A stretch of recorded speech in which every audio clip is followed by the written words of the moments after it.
क्षमा breaking Jain news. महाराज जी, जिज्ञासा है कि हमारे जो उच्च पदों पर आसीन नौकरियों में समाज के लोग हैं, उनके यदि आगे ना आने से, सहयोग ना करने से हमारा युवा वर्ग बेरोजगार होता जा रहा है। ऐसी शंका बन रही है कि हमारे युवा वर्ग बहुत ही कम नौकरियों में हैं। इसका समाधान कीजिए महाराज जी। देखो, नौकरी का जब तक सवाल है, मेरा नेचर अलग है। क्योंकि ऋषभदेव ने जब आजीविका की बात की तो उन्होंने षट कर्मों में नौकरी नहीं लगा। मेरी तो भावना है कि जैनी नौकर नहीं सेठ बने हैं, जिसके यहाँ कई नौकर काम करें। सेठ बनने की परंपरा है। अब रही बात, आज नौकरों का युग है, क्योंकि राजा भी स्वयं नौकर हैं, वो भी वेतन लेते हैं। तो अच्छे पदों पर जाने के लिए अच्छे पदों पर आसीन लोगों को ये सोचना चाहिए। आपने प्रश्न किया है तो अच्छे पदासीन पदाधिकारियों के लिए इस प्रश्न के माध्यम से संदेशा देता हूं। एक बहुत बड़े मजिस्ट्रेट थे, वो आहार देने आए, जैन थे। तो हम सबसे कोई से पूछ रहे थे, भाई गुटखे का त्याग है कि नहीं, इशारे में रात्रि भोजन त्याग है कि नहीं।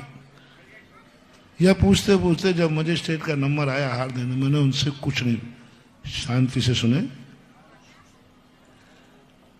उन्होंने कहा कि उनसे मैंने कुछ नहीं पूछा, कोई भी त्याग नहीं कराया और आहार ले लिया। मजिस्ट्रेट तो मजिस्ट्रेट होता है। बोले महाराज के दरबार में भी अन्याय है, यहां भी पक्षपात। हर व्यक्ति से कुछ ना कुछ नियम दिया जा रहा है, मुझे नहीं, क्योंकि मैं मजिस्ट्रेट हूं। पर गुरु के लिए तो सब एक से बराबर होना चाहिए था। आहार के बाद आए, बोले महाराज जी, मैं न्यायाधीश हूं और मैंने आपके दरबार में अन्याय देखा है। बोले महाराज, हमसे आपने क्यों नहीं पूछा, हमारा कोई त्याग क्यों नहीं कराया? क्या मैं आपकी दृष्टि में मजिस्ट्रेट हूं? मैं मजिस्ट्रेट बनकर आहार देने नहीं गया था, मैं भी श्रावक की लाइन में लग के गया था, बिना प्रोटोकॉल के गया था। मैं एक कदम रखता हूं, प्रोटोकॉल साथ रहता है, चौके में कोई प्रोटोकॉल। मैं श्रावक बन के गया था। आपने हमें त्याग क्यों नहीं कराया? मुझे तक मैंने कही, आपके लायक मैं त्याग सोच नहीं पाया था,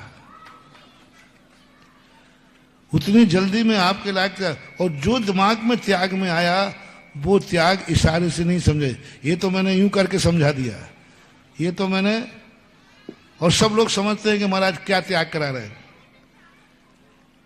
क्योंकि हम थोड़े से अंजलि बंद करते तो लोग दलाल खड़े रहते ना, महाराज जी पूछा रात्रि भोजन त्याग है? महाराज पूछ रहे हैं कि तेरा गुटखे का त्याग है, क्योंकि वो मालूम है कि क्या क्या त्याग। लेकिन आपका जो त्याग था, मैं कितने इशारा करता, कोई समझता ही नहीं, इसलिए मैंने त्याग नहीं कराया।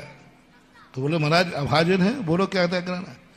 मैंने कहा तुम्हारे लायक एक ही नियम है, यदि तुमने मेरी अंजलि में ग्रास दिया है तो तुम रिटायरमेंट होने के पहले कम से कम एक जैनी को न्यायाधीश बना करके रिटायर्ड हो गए। उस तब जगह बोले महाराज जी और कोई नियम? मैंने कहा अब नियम पूछा है तो नियम हो चुका।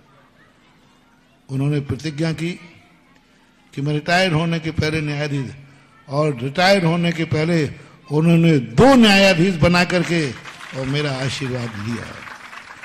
तो जितने बड़े पदों पर आसीन हैं उनको आज एक ही संदेश है कि जिस पद पर आप बैठे हो, कम से कम 1 या 2 जैन समाज के होनहार बच्चों को उस पद पर बैठाने के बाद ही आप रिटायर्ड लोगे। ये जैन समाज के ऊपर सबसे बड़ा उपकार होगा। अभी जैसे